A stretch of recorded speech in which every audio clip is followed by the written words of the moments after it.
Le prime 7 salme recuperate dopo l'ultima tragedia del mare arriveranno fra poco al molo di Lampedusa.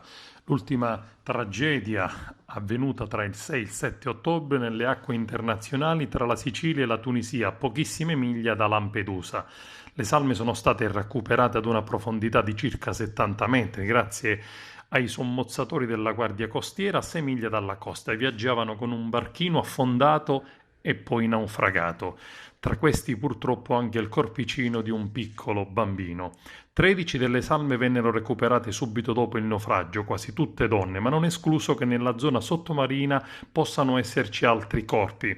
E nell'isola in queste ore è arrivata la delegazione del Comitato parlamentare di controllo su Schengen, guidata dal presidente Eugenio Zoffili, deputato della Lega.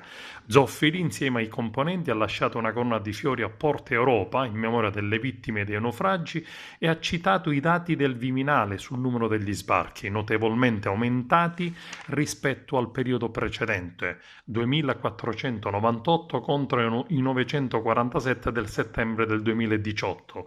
Ed infatti il centro di accoglienza di Lampedusa è al collasso. Su 94 posti previsti, ieri c'erano 320 persone in mezzo a materassi senza lenzuola, sporcizia e rifiuti.